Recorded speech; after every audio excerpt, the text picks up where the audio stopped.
I don't really like He's on the lowdown. Guess who's superior in this conversation here? Actually, Bill, I think we're the same height now. Oh, wow. I wouldn't speak that way about Nate. That's terrible. Oh, you're talking about me. Oh, gee, sorry, Bill. Yeah, sorry. you got me. Oh, well, boy. you know what? You've been mistreating me all morning. Yeah. All right, whatever. And Joe is also the city chair in the Republican Party. And Nate, what are your so the aftermath? I'm hearing a lot of, and I know I'm going to get more people that are going to send out messages saying that I'm an idiot. What kind of a moron am I? I never thought you were so stupid. Now I know. Because I am not, I don't think these kids out there marching in the streets, or the other night they were marching over at Hamilton, I don't think they're whiners. I think at least they're not sitting in their bedrooms playing, their dorm rooms playing their video games. They're out actually trying to make a statement. I think that's a good thing for America. Oh yeah, I think it's part of our tradition to protest, and I think that's a good thing also.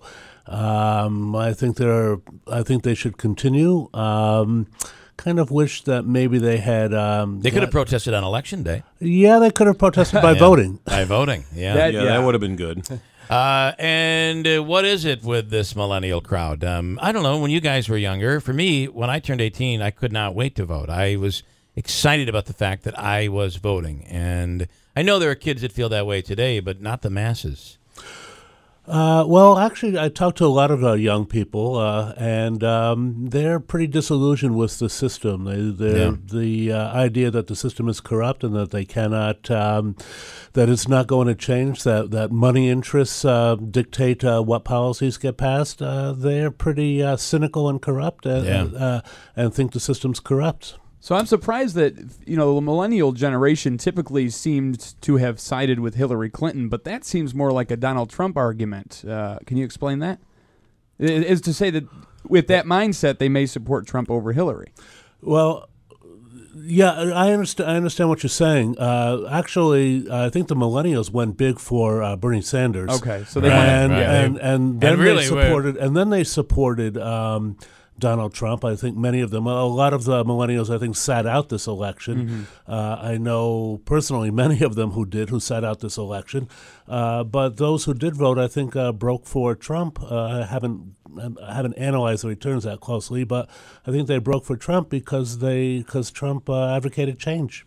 Yeah. It didn't help Hillary Clinton that every week there was another story about something that she did that, really seemed to be dishonest or appeared to be some kind of violation of the law, or at least was characterized that way. And the 30 years or 20 years of positioning her by her opponents ostensibly came home to roost in this last election, and she just it was like a train going down the tracks and just couldn't put the brakes on. There was no way of stopping it. I think there's also a reaction to the view that President Obama, was weak in the foreign, in his foreign relations, and President Trump now talking about how he was going to do this and he was going to do that and he was going to stand up for things and so on and so forth. I think there also was a reaction to that. But the interesting thing is the reactions that are coming from foreign governments trying to figure out what Trump is actually going to do. Well, that's where Japan is right now. They want to meet with Trump and really find out what is his policy really going to be. Because I don't think anybody knows. Right. I don't even think Trump knows what he's going to do. Yeah. Well, and I think that he just put so much stuff out there that they're like, no, there's no way he can really believe this stuff. He does seem to be coming closer back into the center, and I'm not sure what that will do. There are those people who supported Trump because they're Republican, but then there is that core group of real hardened Trump supporters who really wanted that table to be turned upside down. And I'm not sure very disappointed. Who might be disappointed They're for going that. to be very disappointed. Because you can't govern from there, unfortunately. Right. But he, the worry was that Trump wouldn't see that and he would just go in and blow everything up, but it does not seem to be the case. I mean, he seems to be acting responsibly. Finally coming to say, well, he's going to be a different person once he's the nominee. Well, we didn't really see that, but now as the president, but maybe wouldn't you we expect that now that he's the president, where he's going to have some kind of legacy? The last thing I would assume that he wants is a train wreck. You know what I mean? So I do like his this ban on lobbying. It's a pledge he wants people to sign. What's a pledge? How much weight does a pledge carry? Okay, you know, all right. Sure, I pledge. I can't change my mind. Okay. I pledge that, but I have no choice. But I'm going to have to move forward here. But anyway, I want to go back to something that Joe said a few minutes ago, and I think that for some voters that may be true, that foreign policy was the fact that Obama, in their eyes, appeared weak, and Trump kept saying that our foreign policy was a disaster, and Hillary would be the same. For some voters, I think that's true, but for most American voters, foreign policy is not a very high issue. It's their pocketbook. Yeah, I want to take some calls. Yeah, pocket. So how does it all affect me at home? Right, 7360186. Bob in Westmoreland. Bob, go ahead. Hi, good morning. I think what we're looking at, and most of these people that are voicing their thoughts and opinions on the streets and blocking traffic and being a mess, I think they're getting paid a certain amount of money a week by George Soros and some of the far-left people. Well, we've heard that, and there's been some proof that some of that has occurred, but that's not the masses. I mean, there was nobody in Utica or in Hamilton, at Hamilton College in Clinton, They all come in on buses, Bill. Yeah, but these guys different directions, and they've already been identified as even being in Ferguson, Black Lives Matter, and everything else.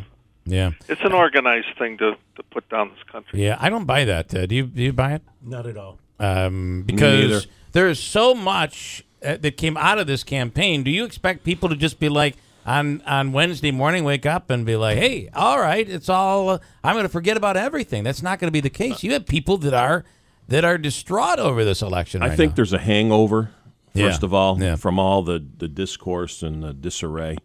And so I think it's going to be a little while before really things start to settle down, and you'll see what people are going to do.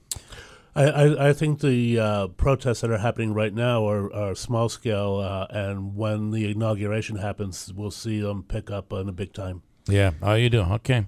Bob's gone. And Stephanie, you're saying the guy on the line is doing a lot of swearing. Is that the? All right. Phil in Frankfurt. Listen, you can't be swearing, Phil, but try to give us your opinion the clean way. What do you think? Hello. Yeah, Phil, you're on the radio. Good morning. Okay, very good. How you doing? Listen, you talk about Trump wanting to worry about his legacy and all this other baloney. But I'm going to tell you something. Would you rather have a legacy like Obama, who ran around apologizing, bending down and kissing the ring of foreign ministers? America's supposed to set the example, okay? Right. And as the previous caller said, most of these protesters are paid. It's organized, okay? And we're behaving like a third world country. First of all, there's no evidence that most of I understand there's been some evidence that some of these people have been. You're saying that protesting. Wait a minute. You're saying that protesting is behaving like a third world country. Exactly. That's what America was built on. People, peaceful. Left side liberal.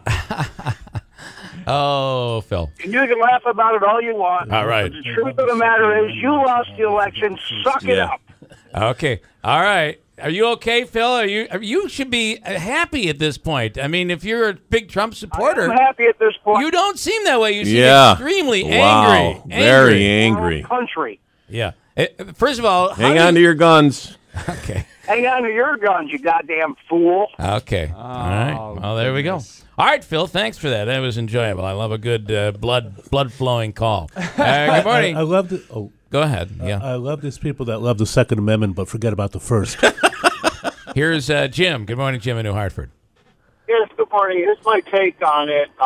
Just me from an outsider, working man, middle class, kind of, I think, middle class. And I think protesting is what this country was built on. That's true. Yeah. Where they come from, I really don't care. As long as they're peaceful, I agree. that's all that matters. And even blocking traffic is to me, it's breaking the law. I mean, if you're breaking the law, you're right. You should be arrested for that. I didn't see all that. I didn't watch that part of the news. Yeah. But you're right. That to me doesn't mean that it's peaceful when they're doing that. So they should watch that. A peaceful protest is what this country was built on. Yeah. And we have the Constitution. Now the thing is, on this election, this is my take on it. Yeah. I think this country, all this country is a gigantic business. Okay.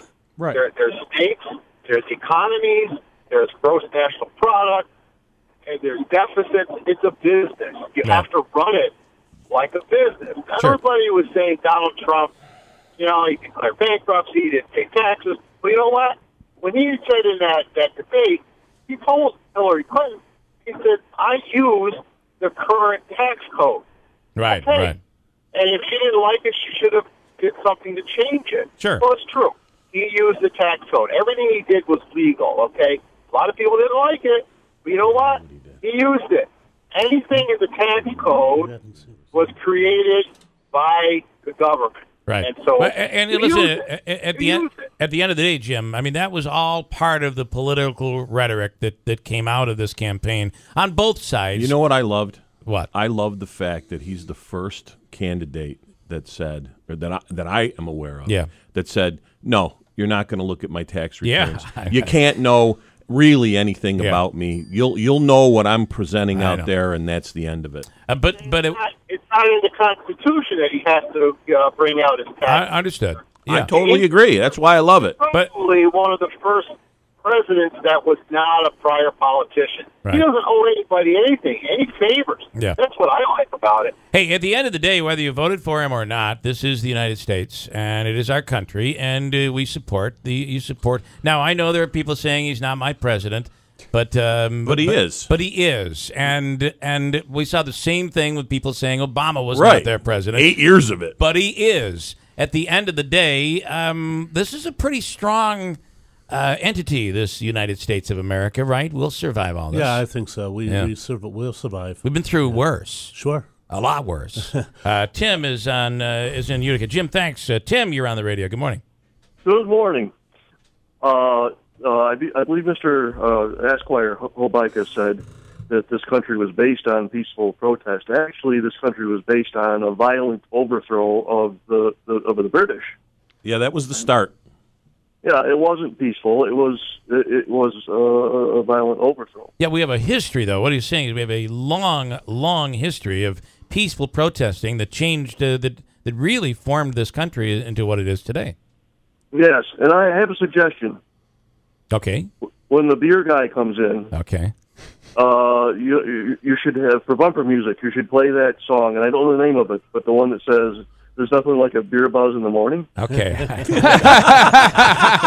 right, we're gonna search for that, Tim. Love it. And I do love that. I should also try not to tip my glass of beer over while that's lightweight. always a good sign. Yeah, I saw start. that. Yeah. All right, Tim. Thank you, Tim. The big cleanup afterwards. Thank you. Can I get in on this? Yes. I want to go back to something that Jim said when he talked about Trump being a businessman, and this idea that we need a guy who's a successful businessman to run the government, and then everything will be okay, or at least be better. I think that's a huge fallacy. Government is not a business. Business doesn't work like government. Businesses are in business to make a profit, and governments don't have to. Right. Governments can print money. Governments can tax. Governments should be in the business to serve people. And the idea that you have to run a government like a business, I think, is a huge mistake. And all these people that voted for the businessman are going to be sorry when their government services disappear. Or do they not disappear and he doesn't follow through? He's not able to follow through on some of the things that he said he was going to follow through on. He could theoretically. He's got both houses of Congress.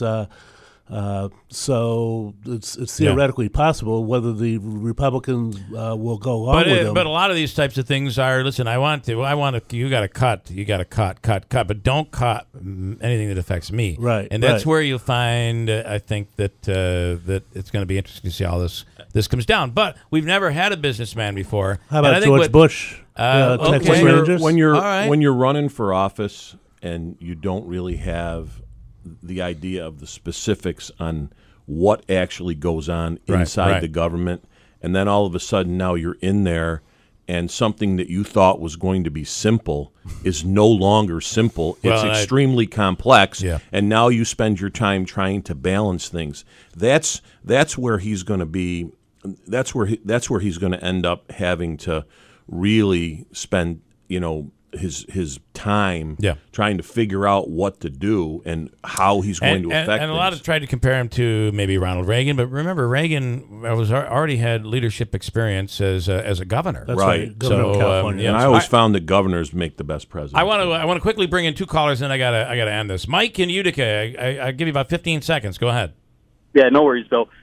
Just the thought process on him, I think that he grieves all the taxes on all of his properties. And New Jersey said he couldn't grieve the taxes on his properties. So he found a loophole in the agricultural tax code and said that if he had animals, that he could get a tax break. So he bought 4 sheep and put them in the backyard. Well, there you go. There you go. Crazy, but it worked. All right, Mike, thanks. All right, take it easy. Don in Waterville, one more. I'll give you 15 seconds. Bill, you said something about 3 weeks ago about the country going to be able to handle this. Yeah. And I'm sure we are. I'm almost 70 years old. Mm-hmm. We went through a president being shot. Yeah. The Vietnam War that ripped this country apart. People don't talk about that anymore. Mm-hmm. We made it through that. This country will make it. There's no doubt about it. I said, people are saying how terrible things are right now. When you look back at what baby boomers went through and yourself in the 60s and 70s, this is nothing. I really think so. You're absolutely right. All right, Don. The Depression and so many other things. Don, thank you. Good point. So many other things this country's been through. We'll be fine through all this. Well, we hope so anyway. I think we're in a little bit of uncharted territory here. We are. And there are things that are alarming. Some of the appointments have been somewhat alarming for people. Right. This is going to be a very interesting run. Oh, absolutely. Yeah. And people are beginning to talk about 2020 already. Listen, they were talking before the election. The appointments, okay, those people are going to try to set policy, but the reality is all of the government workers that are there, that have been there, they're the ones that implement it, and that's why the ship stays reasonably steady. Attorney Hobika, thank you so much. And, of course, as always, Nate Richmond from Utica College. Appreciate it. We could go on a lot longer on this one, and just amount of time, unfortunately.